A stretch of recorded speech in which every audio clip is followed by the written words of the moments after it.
Hi everyone, मेरा नाम जमाल सिद्दीकी है। मैं 28 साल का हूँ और मैं एक ट्रांसमैन हूँ। मुझे पहली बार महसूस हुआ कि मुझे एंग्ज़ाइटी है जब मैं 19 साल का था। उस वक्त मैं एक रूरल स्कूल में पढ़ाता था और मैं उसी साथ साथ मैं कंप्यूटर इंस्टीट्यूट में खुद पढ़ता था और डिस्टेंस से अपनी ग्रेजुएशन कर रहा था।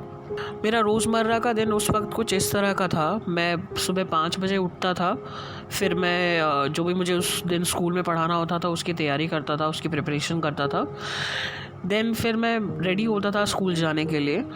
रेडी होने के टाइम मुझे बहुत ज़्यादा डिस्फोरिया महसूस होता था, जिसकी वजह से मुझे बहुत ज़्यादा एंग्जाइटी महसूस होती थी, क्योंकि मुझे उस स्कूल में एज अ फ़ीमेल जाना होता था, तो फ़ीमेल वाले कपड़े पहनने होते थे। मुझे चेस्ट डिस्फोरिया उस वक्त बहुत था, तो बहुत ज़्यादा एंग्जाइटी महसूस होती थी लोगों का सामना करने में, फ़ीमेल अटायर में और एज अ फ़ीमेल रिप्रेजेंट करने में। मुझे उसमें 7 बजे के करीब मुझे उस वक्त एक स्कूल बस पकड़नी होती थी उस स्कूल की। एंग्जाइटीज़ की वजह से मैं अक्सर लेट हो जाता था और मेरी स्कूल बस मिस हो जाती थी, जो उसके बाद फिर मैं लोकल बस पकड़ता था फिर स्कूल जाने के लिए। तो स्कूल बस तक जाने के लिए काफ़ी मेरे हाथ पैर में पसीना आने लगता था और काफ़ी दिल की धड़कनें बढ़ जाती थी। तो मैं काफ़ी टाइम घर पे बैठ के वेट करता था इस चीज़ का काम डाउन होने का, बट वो नहीं होता था, तो मेरी इस वजह से मैं हमेशा लेट हो जाता था। देन फिर मैं स्कूल जाता था। स्कूल में एज अ फ़ीमेल जाना, वहाँ पे जहाँ पे मेरा रॉन्ग प्रोनाउन इस्तेमाल किया जाता था, डेड नेम इस्तेमाल किया जाता था, जितना एक तो फ़ीमेल अटायर पहन के जाना और चेस्ट डिस्फोरिया जब इतना ज़्यादा था वहाँ पे, और एज अ फ़ीमेल रिप्रेजेंट करना। उसके बाद लोग जब आपका डेड नेम बोल रहे होते हैं और आपको रॉन्ग प्रोनाउन इस्तेमाल कर रहे होते हैं, तो ये सब ऐड ऑन करके मुझे काफ़ी, एक तो डिस्फोरिक और डिस्फोरिक के कॉन्सिक्वेंसेस में काफ़ी एंग्जाइटी महसूस होती थी उसमें। फिर मेरा 2 बजे के करीब स्कूल ख़त्म होता था। उसके बाद मैं अपने कंप्यूटर इंस्टीट्यूट जाता था। तो एज अ फ़ीमेल ट्रैवलिंग करने में भी मुझे काफ़ी परेशानी होती थी, क्योंकि मुझे काफ़ी डिस्फोरिक और काफ़ी एंग्जाइटी महसूस होती थी उस इंस्टीट्यूट में जाने में, वहाँ पे पढ़ने में। सेम प्रॉब्लम, मेरी हार्ट बीट बढ़ जाती थी, हाथ से पसीना आने लगता था और सांस फूलने लगती थी, तो मैं वहाँ जा नहीं पाता था। मोस्ट ऑफ द टाइम मैं बंक कर देता था वहाँ जाना। जब कभी कभी मैं जाता था तो फिर वहाँ से 5 बजे वापस आता था, फिर घर में खाना वाना खाता था, अपना पढ़ाई करता था और फिर सो जाता था। ये मेरी रोज़मर्रा की दिनचर्या थी वहाँ उस समय। मैंने जब 21-22 की उम्र में, जब मेरी एंग्जाइटी पीक पे थी और मुझे लगा कि अब मेरा रोज़मर्रा का काम करना मुश्किल हो गया है, एंग्जाइटीज़ इतनी ज़्यादा हैं, तब मैंने डिसाइड किया कि इस एंग्जाइटीज़ के लिए कुछ करना चाहिए। पहली चीज़ जो मैंने की वो गूगल सर्च किया था कि कौन सा हॉस्पिटल या कौन सा इंस्टीट्यूट या कौन सा क्लिनिक इसके लिए अच्छा है।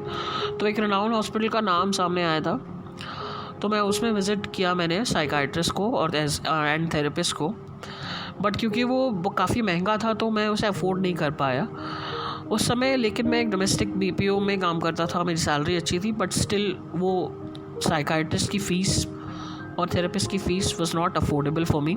One of my very good queer friends recommended a very good institute that provide free counseling services in Delhi. So I visited them. So that person told me that it's a queer friendly space. So I went there, and they might be queer friendly, but in my experience they're not trans friendly.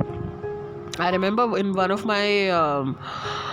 my session I told the counselor that I'm a trans person, or I feel like I'm trans man. So that person said, "Oh, tum hijra ho," and then that person started laughing at me. So that was my experience, and after that I chucked the whole idea of going there for therapy. Then for sometimes I just shut the whole thing. And I think after 3-4 years, one of my ex-girlfriends, she suggested one of the psychiatrist, जो उन्होंने 2017 में मुझे recommend किया था। And अब 2017 से आज 2020 में 3 साल से उनके साथ हूँ। And I remember this iCall list which was being circulated, and then from that list I got one therapist recommendation.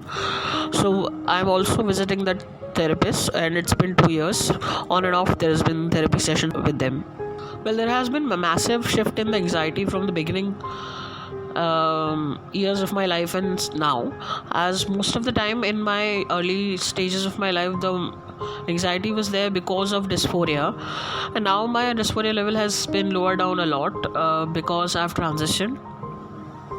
But the thing is that now I can figure out my triggers and figure out my when I'm anxious and when I'm not, and I'm also on medication, so anxiety काफ़ी control में आती है due to medications. And I also have been able to identify what kind of mental health issues I have. So my psychiatrist told me that I have adjustment disorder with anxiety. So it's very, now for me it's that I can work upon my anxieties with psychiatrists and therapy. So it's been quite a massive shift for me. एक trans person हो रहा और anxiety के साथ क्या relation होता है, अगर हम ये देखें तो सो ट्रांस पर्सन होने के वजह से जो इंटरसेक्शनलिटीज़ आती हैं मेरी ज़िंदगी में, जैसे मैं सिर्फ जमाल सिद्दीकी नहीं हूँ, मैं एक ट्रांस मैन हूँ, मैं एक मुस्लिम हूँ और मैं अपर कास्ट मुस्लिम हूँ. सो ये जो सारी, और मैं एक लोअर मिडिल क्लास फैमिली से आता हूँ, ये जो सारी इंटरसेक्शनलिटीज़ आती हैं उसमें, तो जिनकी वजह से अलग अलग जगह पर कभी मुझे प्रिविलेजेस मिलती हैं, कभी मुझे नहीं मिलती हैं. जैसे there are lot of times where I have faced transphobia, where there is a pressure of family, then there are pressure of people to be in certain boxes which I couldn't. There was a time when I was pushed in closet to be in closet for a very long time, and that was a very traumatic experience which also in turns gave me a lot of anxieties in life.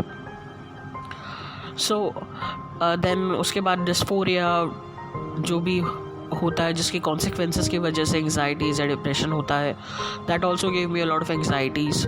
So there are lot of things. जैसे apart from that I am a Muslim person, so I face a lot of Islamophobia, so due to which I have anxieties. So due to this lot of intersectionalities, कहीं मुझे privileges मिलती है और कहीं मुझे नहीं मिलती है, और कहीं मुझे फोबिक एनवायरनमेंट या हॉस्टाइल एनवायरनमेंट फेस करना पड़ता है, जिसकी वजह से एंग्जाइटीज़ या डिप्रेशन फेस करना पड़ता है. I feel there is a lot of stigma around mental health and anxiety specifically, and people take anxiety very lightly, and जब तक कोई बहुत बड़ी बात नहीं होती है लोग जाते नहीं हैं या सोचते नहीं हैं जाने की, या बहुत बड़ी बात हो भी जाती है फिर भी नहीं जाते हैं. What I personally feel is that if you feel that you have anxieties, and then you should visit a therapist or a psychiatrist, whichever you feel comfortable with. And also people associate anxiety with dysphoria a lot. I agree that anxiety is one of the consequences of dysphoria, but that doesn't mean कि अगर आपका dysphoria lower down हो गया तो आपका anxiety भी अपने आप ख़त्म हो जाएगा. It does not happen all the time. So in such cases people should actually stigma छोड़ के लोगों को एक्चुअली में जाना चाहिए थेरेपिस्ट के पास और इसके ऊपर काम करना चाहिए. एंड ऑल्सो अगर हम देखें तो जो सर्विसेज है, mental health is very expensive service. Mental health is very expensive service and not everybody can afford mental health services. ये मेंटल हेल्थ कम्युनिटी के लिए है कि they should also provide some free services और services for people who can not afford these services. Because अगर हम trans community को देखें तो there are lot of people who are going through lot of bad experiences, चाहे वो transphobia हो या डिस्फोरिया हो, जिसकी वजह से काफ़ी कॉन्सिक्वेंसेस होते हैं उनके मेंटल हेल्थ के ऊपर. तो काफ़ी लोग स्टूडेंट्स होते हैं, काफ़ी लोग ट्रांस कम्युनिटी के पास वैसे भी इतना पैसा नहीं होता है लाइफ में, तो क्योंकि उनके पास अपॉर्चुनिटीज़ काफ़ी कम होती हैं. तो मेंटल हेल्थ कम्युनिटी को सोचना चाहिए कि आप ट्रांस कम्युनिटी को मेंटल हेल्थ सर्विसेज कम पैसे में या फ्री में प्रोवाइड करें. So people should not feel any shame in visiting a therapist or visiting a psychiatrist, or just because of stigma लोग जाना छोड़ दें. It's not a good thing. People should have a dedication towards their mental health की अगर आप में dedication नहीं होगा तो फिर आप काम नहीं करेंगे. So you should be dedicated enough to work on your mental health, because mental health is important as much as your physical health.